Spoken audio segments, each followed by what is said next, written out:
John 11, 1 through 44, the raising of Lazarus. A man named Lazarus was sick. He lived in Bethany with his sisters, Mary and Martha. This is the Mary who later poured the expensive perfume on the Lord's feet and wiped them with her hair. Her brother Lazarus was sick.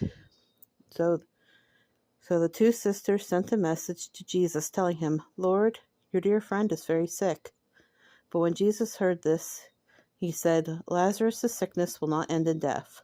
No, it happens for the glory of God, so that the Son of God will receive the glory from this."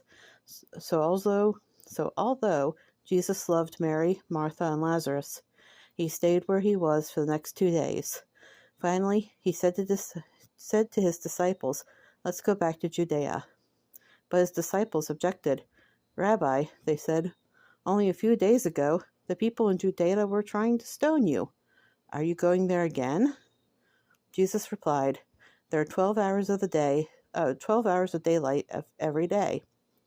During the day, people can walk safely. They can see because they have the light of this world. But at night, there is danger of stumbling because they have no light." Then he said, "Our friend Lazarus has fallen asleep, but now I will go and wake him up." The disciples said, "Lord, if he is sleeping, he will soon get better." They thought Jesus meant Lazarus was simply sleeping, but Jesus meant that Lazarus had died. So he told them plainly, "Lazarus is dead, and for your sake, I'm glad I wasn't there, for now you will really believe. Come, let's go see him." Thomas, nicknamed the Twin, said to his fellow disciples, "Let's go too and die with Jesus." Then Jesus arrived at Bethany. He was told that Lazarus had already been in the grave for 4 days. Let's try that again.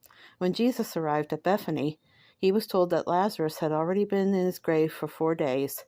Bethany was only a few miles down the road from Jerusalem, and many of the people had come to console Martha and Mary in their loss. When Martha got word that Jesus was coming, she went to meet him, but Mary stayed at the house. Martha said to Jesus, "Lord, if only you had been here, my brother would not have died. But even now, I know that God will give you whatever you ask." Jesus told her, "Your brother will rise again." "Yes," Martha said, "he will rise when everyone else rises of the last day." Jesus told her, "I am the resurrection and the life. Anyone who believes in me will live, even after dying. Everybody who lives in me and believes in me will never die. Do you believe this, Martha?" "Yes, Lord," she told him. "I have always believed you are the Messiah, the Son of God, the one who has come into the world from God." Then she returned to Mary. She called Mary aside from the mourners and told her, "The teacher is here and wants to see you." So Mary immediately went to him. Jesus had stayed outside the village at the place where Martha met him. When the people who were at the house consoling Mary saw her leave so hastily, they assumed she was going to Lazarus' grave to weep. So they followed her there. When Mary arrived and saw Jesus, she fell at his feet and said, "Lord, if only you had been here, my brother would not have died."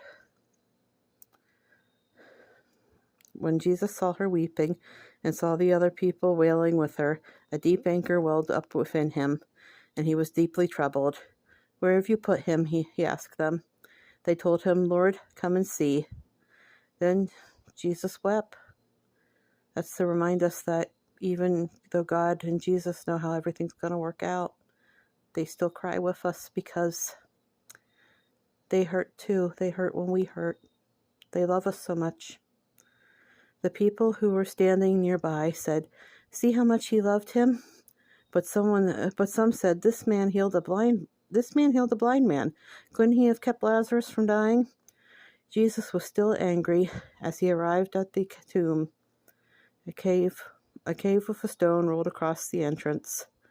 "Roll the stone aside," Jesus told them. But Martha, the dead man's sister, protested. "Lord, he has been dead for 4 days. The stench or the smell will be terrible." Jesus responded, "Didn't I tell you that you would see God's glory if you believe?" So then they rolled the stone aside. Then Jesus looked up to heaven and said, "Father, thank you for hearing me. You always hear me, but I say it out loud for the sake of all these people standing here, so they will believe that you sent me." Then Jesus shouted, "Lazarus, come on out." And then the dead man came out, and his hands and feet bound in grave cloths, and his face wrapped in a head cloth. He told them, "Unwrap him and let him go." And that was John 11:1 through 44. God doesn't always bring back our loved ones the way he brought back Lazarus, but he is with us during that time. And like Mary said, we'll all be with him together again. Isn't that wonderful? Well, sorry this video's late today, folks. I hope you all had a great day, and may God bless you all abundantly. Bye-bye.